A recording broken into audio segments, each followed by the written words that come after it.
Shalom à tous, bienvenue dans la classe 9 de À l'école de la Bible.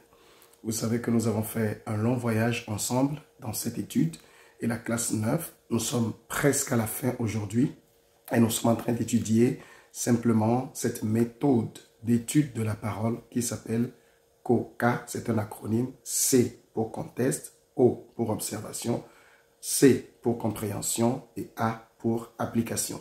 J'ai pris beaucoup de temps pour parler du contexte et également un certain temps pour parler de l'observation du verset. Alors, lorsque le contexte est bien étudié, lorsque l'observation est bien faite, cela amène logiquement à une compréhension du passage. Et si ces préliminaires sont bien respectés, vous verrez qu'à la fin, vous aurez une bonne compréhension du verset, en tout cas une compréhension qui se rapproche beaucoup de ce que le verset dit dans son sens originel. Cela est très important parce que nous avons la responsabilité de bien étudier la parole pour notre propre compréhension, mais lorsque nous avons également à partager avec les gens, nous devons leur apporter la saine doctrine, la parole de Dieu, la Bible qui contient la parole de Dieu. J'ai dit beaucoup de choses et aujourd'hui pour cette classe 9, pour parvenir à la compréhension, vous allez me permettre de prendre deux passages comme exemple. Nous allons étudier deux passages de la Bible et nous allons voir quelle compréhension nous allons tirer simplement de ces passages. J'ai pris des versets en exemple qui sont des versets emblématiques, qui sont des versets vraiment utilisés pour pouvoir nous aider à avoir une bonne compréhension de ces passages-là. Le premier verset que j'ai pris se trouve dans le livre de Job au chapitre 20 et le verset 15. C'est un verset que les gens utilisent beaucoup, surtout lors des veilles de prière, des programmes dits de combat spirituel. Le verset dit exactement ceci: il a englouti des richesses, il les vomira, Dieu les chassera de son ventre. C'est un verset qui est très utilisé par les adeptes du combat spirituel, des prières violentes, de la guerre dans les prières.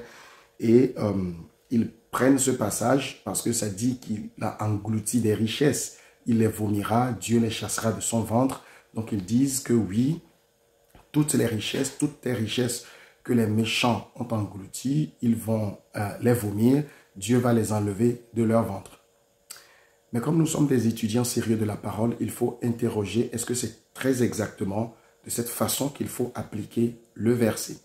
Et ce que nous avons vu, c'est que chaque passage est dans un contexte précis. Et pour le contexte, nous avons dit simplement qu'il faut retourner lire les versets qui précèdent et les versets qui suivent le verset que nous sommes en train de lire. Et dans le contexte présent, si nous remontons un peu, nous allons voir qui est en train de parler dans ce passage. Il suffit juste d'arriver au verset 1 et vous voyez que c'est Tsophar de Naaman qui a pris la parole et qui s'exprime. Tsophar de Naaman est l'un des amis de Job qui est venu le visiter au cours de sa maladie. En réalité, il y a eu 4 amis qui sont venus.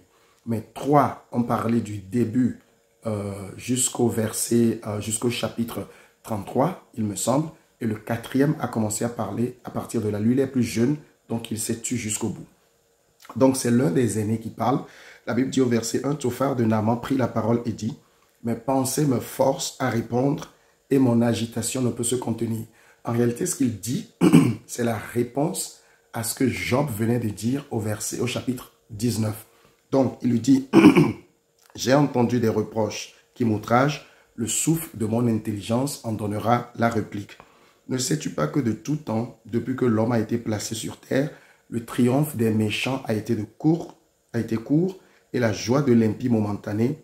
Quand il s'élèverait jusqu'aux cieux et que sa tête toucherait aux nues, il périra pour toujours comme son ordure, et ceux qui le voyaient diront, où est-il? » En réalité, si vous lisez jusqu'en bas, vous voyez qu'il est en train de répondre à Job, parce qu'à l'époque, leur pensée, c'est que lorsque quelqu'un a des problèmes comme Job là, c'est forcément parce que cette personne est méchante et Dieu est en train de punir cette personne. Et donc, c'est une insulte qu'il est en train de faire à Job, à l'intégrité de Job, en disant, ce qui t'arrive, c'est parce que tu es méchant et Dieu est en train de te reprendre toutes les richesses que tu as indûment perçues. Donc, il continue en disant, et c'est là où il arrive au verset 15, il dit, il a englouti des richesses, le méchant, en parlant indirectement à Job, il a englouti des richesses, il les vomira, Dieu les chassera de son ventre. Donc, pour eux, à l'époque, la pensée, c'est que le méchant, il ne va pas prospérer, tout ce qu'il a comme richesse, Dieu va les lui prendre parce qu'il est méchant, et ce qui t'arrive, c'est parce que tu es méchant que cela t'arrive. Et si vous continuez jusqu'au chapitre 21, vous allez voir la réponse que Job va lui donner. Job dit, écoutez mes paroles, donnez-moi seulement cette consolation. Laissez-moi parler, je vous prie. Je viens au verset 7. Pourquoi les méchants vivent-ils? Pourquoi les voit-on vieillir et accroître leur force? Verset 8. Leur prospérité s'affermit avec eux et en leur présence, leurs rejetons prospèrent sous leurs yeux. Donc Job leur dit, mais ce que vous dites n'est pas vrai parce qu'on voit beaucoup de méchants qui prospèrent. Et ce n'est pas parce que moi je me retrouve en difficulté que vous allez dire que je suis méchant. Est-ce que vous voyez que si on fait une bonne étude, on ne peut pas venir à la conclusion que ce verset est la parole de Dieu et nous devons l'utiliser? Pourquoi?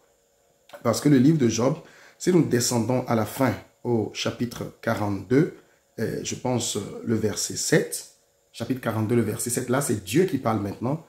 Après que l'Éternel eut adressé ses paroles à Job, il dit à Eliphaz de Théman, l'un des amis, « Ma colère est enflammée contre toi et contre tes deux amis, parce que vous n'avez pas parlé de moi avec droiture, comme l'a fait mon serviteur Job. » Ça veut dire Dieu lui-même a totalement désavoué les paroles de ces trois amis de Job là. Donc Dieu dit, vous avez mal parlé de moi. Or les gens prennent ces passages aujourd'hui pour dire que c'est la parole de Dieu et ils organisent des réveils, des veillées, des combats avec une parole que Dieu a désapprouvée. Donc vous voyez que quand on fait une bonne étude, la compréhension devient différente et l'application n'est plus la même chose. Je vous donne un deuxième exemple à partir de 1 Samuel.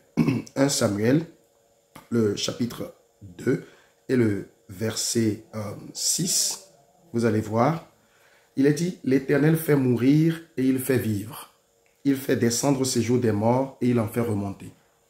Si vous prenez ça et que vous dites, c'est la parole de Dieu, c'est la Bible qui le dit, Dieu fait mourir, Dieu fait vivre. Et des gens vont dire que Dieu tue mes ennemis. Mais un étudiant sérieux va s'interroger, mais qui parle ici? Et vous remontez simplement au verset 1 et vous allez voir, Anne pria et dit. C'est Anne, la mère de Samuel, qui est en train de parler dans le passage. Il faut comprendre quelque chose. C'est que dans l'Ancien Testament, surtout quand vous êtes avec les passages de l'Ancien Testament, vous devez faire extrêmement attention. Ils n'avaient pas une bonne représentation de Dieu. Parce qu'ils n'avaient pas une révélation totale de Dieu. Nous, aujourd'hui, nous avons la révélation totale parce que la révélation de Dieu, c'est Christ. Eux, ils n'avaient pas Christ, donc ils avaient beaucoup de présomption dans les choses qu'ils pensaient de Dieu. Donc Anne dit, Dieu tue, Dieu fait vivre. Alors qu'elle venait d'avoir un enfant et c'est la louange qu'elle adresse. Donc vous ne pouvez pas prendre cela aujourd'hui et dire c'est la parole de Dieu. Non, c'est la parole d'Anne. Et nous devons être prêts aujourd'hui à comprendre que mais Dieu ne tue pas, il n'y a pas de mort en Dieu.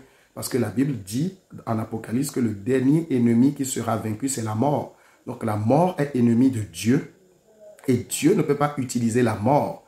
Et dans Hébreux 2, le verset 14, il est dit que Christ a détruit celui qui avait la puissance de la mort, c'est-à-dire le diable. Donc durant toute la Bible, celui qui tuait, c'est le diable, ce n'est pas Dieu. Et donc on ne peut pas prendre juste des passages hors contexte et leur appliquer la compréhension qu'on veut parce qu'on cherche des passages de combat pour se battre et on va aller chercher des versets. Donc, il faut être très sérieux dans l'étude des passages. Donc, voilà les deux exemples que j'ai partagés avec vous. Job 20, verset 15. Et ça, il faut comprendre le contexte global du livre de Job pour comprendre la perception que ces gens ont de Dieu. Et ensuite, 1 Samuel 2, le verset 6, pour voir comment les gens représentaient Dieu qui n'est pas tout à fait exact. Que le Seigneur vous bénisse. Demain, c'est la dernière classe que je vais consacrer à l'école de la Bible. J'espère que ce programme vous bénisse. Si c'est le cas, partagez-le avec vos amis, ceux qui aiment étudier la Bible pour qu'ils en profitent. Shalom à tous. Amen.